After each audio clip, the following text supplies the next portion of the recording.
Hello, everyone. My name is Natalie, and I will be your host today. Today, we have a wonderful guest in the person of Miss Sophia Amite. She is a regional coordinator at Climate Parliament, where she engages with parliamentation, government, and developmental partners to advance policy frameworks to accelerate clean energy access, climate finance mobilization, the establishment of green energy zones and inclusive green industrializations across Africa. Welcome, Ms. Sophia. Thank you. Thank you, Natalie. It's my pleasure.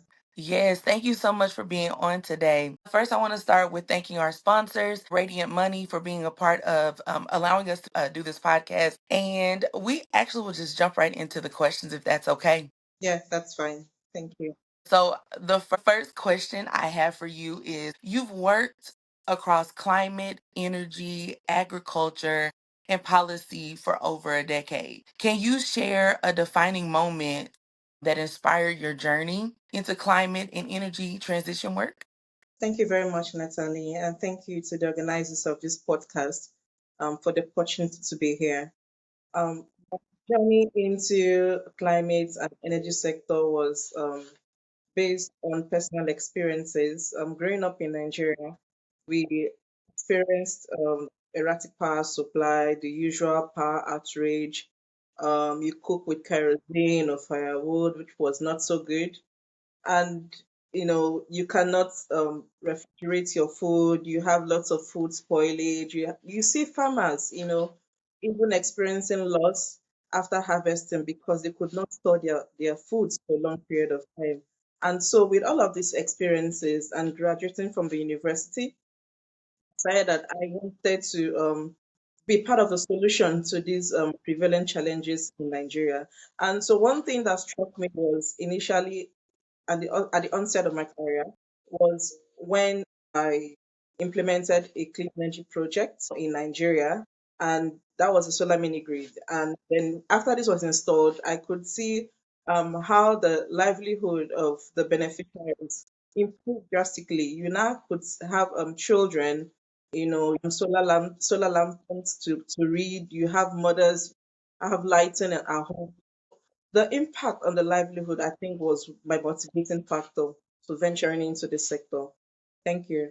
That's awesome. That's good to hear. Yes, that's so awesome. So you advise institutions from the UN and ECOWAS and now serve as the country policy coordinator with Climate Parliament. How do you balance global climate frameworks with the on the ground realities in Nigeria and Africa? Yes, thank you very much for the question.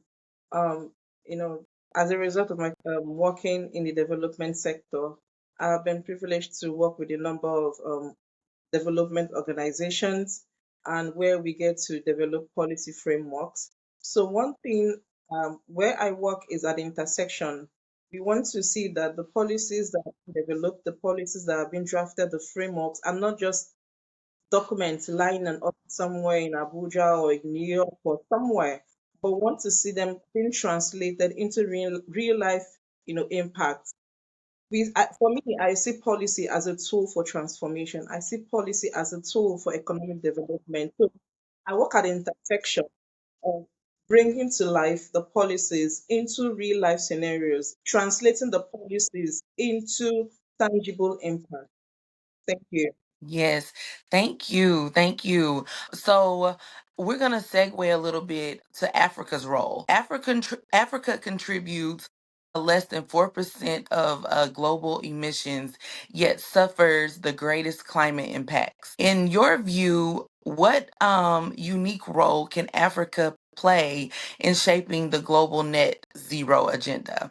Yes, Africa is rightly positioned because Africa as a developing continent, we are rightly positioned such that we can even leapfrog. For instance, in developed countries that are trying to transition to clean energy, you see them trying to retrofit, let's say, a coal plant, which will cost more than just establishing a renewable energy grid.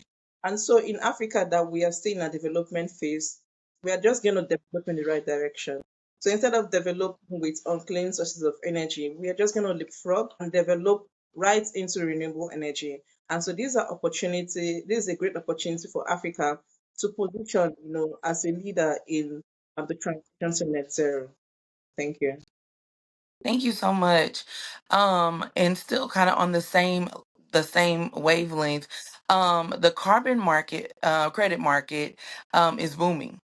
Yeah. How can African nations ensure they don't just supply credits, but also capture real economic and social values locally? Yes, for Africa, I would say the leadership of Africa has a role to play, such that the carbon market is not seen as just extractive, as just been extracting resources, credits from Nigeria and Africa, for rather transformative.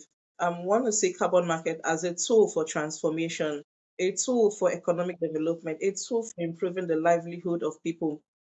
For instance, I want to see the carbon market as a driver for growth and transformation in Africa generally. So it has to be, Africa has to be rightly positioned through their leaders to see that carbon markets is designed to capture value locally by linking carbon credit to industrialization, to growth, to community benefit. Then it becomes a driver of prosperity in the various African nations. So innovators like Doowe can come in by embedding traceability, local ownership, community benefit sharing into every project that's been implemented in Nigeria and Africa generally. Thank you. Thank you so much. A major challenge in carbon markets is ensuring that credits are measurable, reportable, and verifiable. What role can African tech companies like Dewey, with the digital first approach, play in strengthening MRV systems and building global trust? Yeah. So in the carbon market, trust is everything from the funders to the community to the project developers. There has to be trust to ensure that it runs successfully. Without a strong, measurable, reportable, verifiable system, you see that trust is not there. The carbon credit loses credibility. And this is where African digital innovators like the way can lead and come in from satellite tracking to IoT enabled cook stoves. This can prove impact in real time. So this builds trust on a global level. And with this trust, you will see the carbon market becomes more credible and becomes more investment worthy. And of course, for the community as well, they are more open and more receptive, to the impact and the transformation that the carbon market and carbon credit brings to their community. Thank you. Yes, thank you so much. You've worked on mobilizing climate finances through the GCF and through the AFDB projects.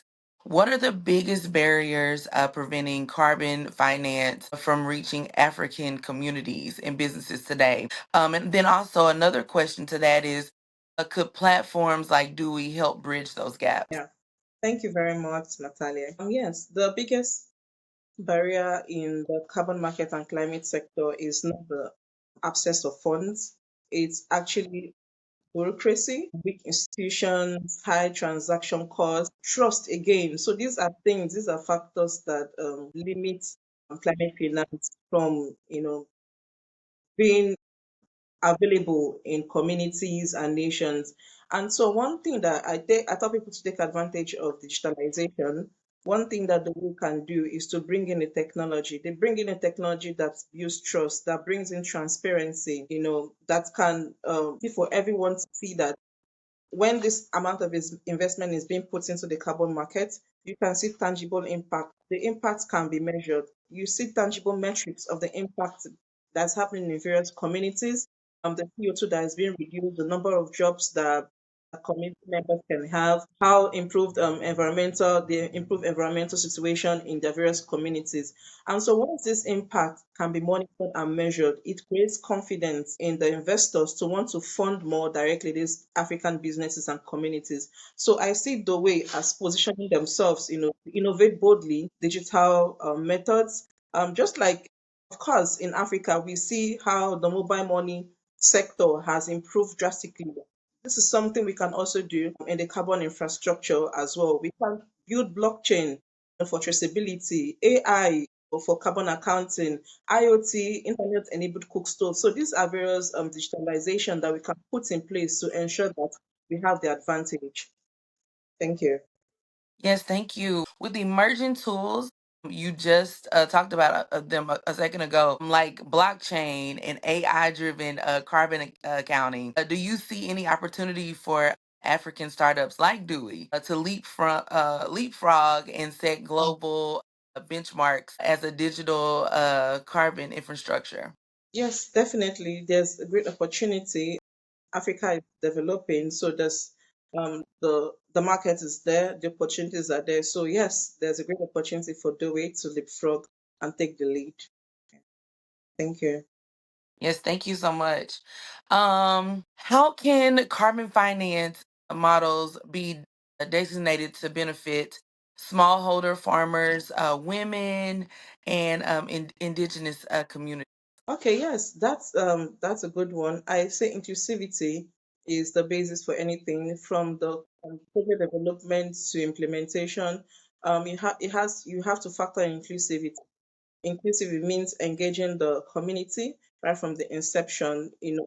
And one thing I said, the carbon finance must reach the last mile. So is that farmer in a remote village, are they getting the benefits of the carbon financing? Are you seeing tangible impacts in agricultural productivity, in improved yields, income, education, healthcare? So we have to factor in inclusivity where the community they own their part, they have this co-ownership, the community, the project funders, there's this co-ownership. The model has to be inclusive, where everyone see themselves as an owner and a partner in such projects. Thank you. Thank you so much. I know you deal with a lot of policies. So something that comes to mind is do you believe Africa should pursue a continental carbon framework familiar to the EU ETS, or should individual countries lead with their own carbon market systems? Yes, a continental carbon framework like the EU ETS is very good. It will give Africa a bargaining power and consistency. But then we need to also consider the various country, we have to consider the national context in the various country. So we cannot just ignore the national realities. I suggest that we use a hybrid model. We have a strong level market that's been harmonized under an African umbrella, and innovators like Doowe can also provide the digital backbone, that allows the systems to talk to each other, where there's transparency, build trust and efficiency across the borders and various countries. Thank you. Thank you so much. I want to ask this just because I know the fears are out there. And so I want to just see what you think on this. There's a fear that Africa could become a carbon credit quarry for wealthier nations. How can African leaders and private actors like Dewey ensure the carbon trading accessory industrialization? Yeah, the risk is real, and so I would say this is very dependent on the leadership. Our government must negotiate trust, must negotiate deals that tie the carbon revenue to local development, building clean energy infrastructure, supporting manufacturing, scaling clean cooking. So private players like the way can support by ensuring transparency, designing business models that will keep the value within Africa. Thank you. Thank you. This will be my final question for you. I just want us to think about the future for a moment.